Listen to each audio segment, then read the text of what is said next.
What's going on, Angelo family? In today's video we have a fun one, the Model 3 Performance 2024. So we finally got to test drive.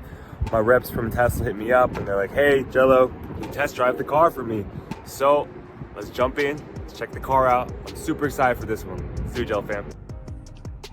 All right, we're in the Model 3 Performance. Let's start with the interior. So interior in the Performance, you have it looks like a carbon fiber all over the front. New wheel over here.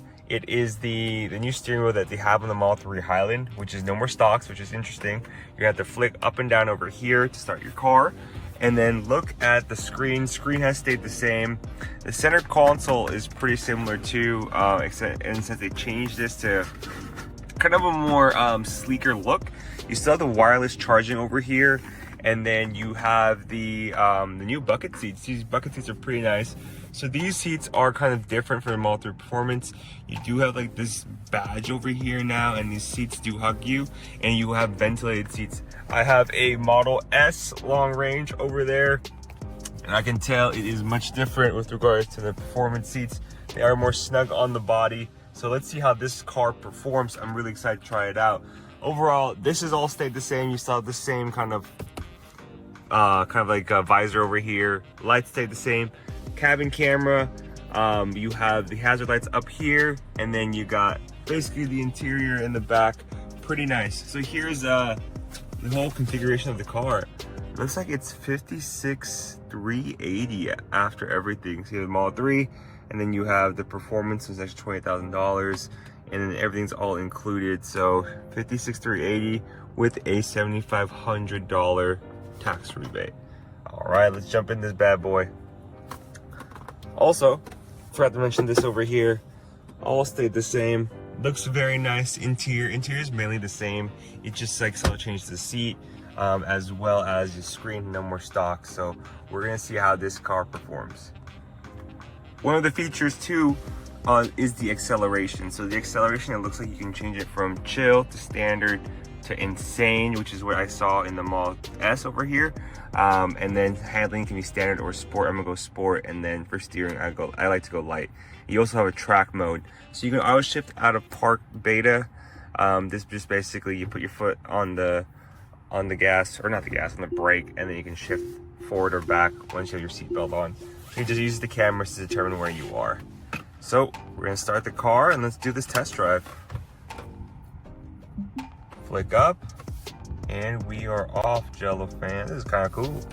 I'm excited. I'm gonna go on the freeway, and then you guys can see my reaction to me driving the car in all of its glory. So far so good.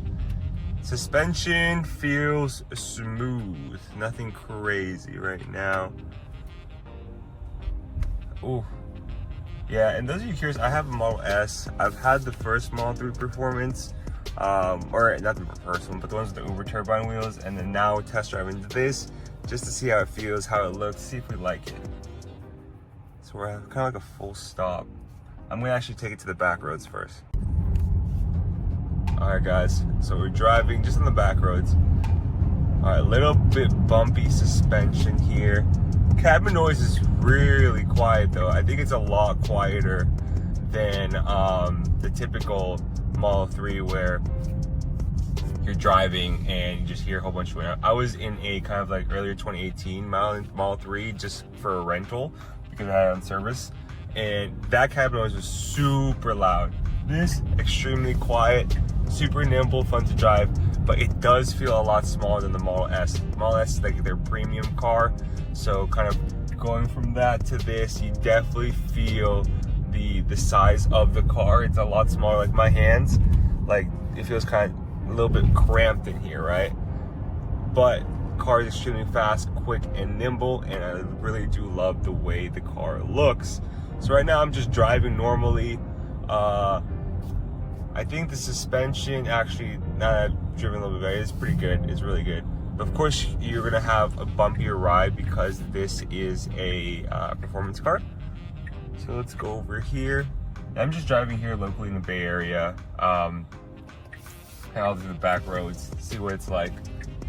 And these roads are very, very paved.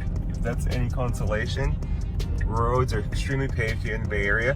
because I'm here in kind of like the Daly City Colma area, and it's super paved, and it is kind of like the suspension is kind of bumpy because it is a performance ride. I've noticed on the rear-wheel drive and the long range, it is a little bit better because you're on smaller wheels. So you're gonna have a smoother ride, more range, but it's not gonna be as fast, which is unfortunate. So let's go. We're gonna get on like this little mini freeway over here to see what it's like.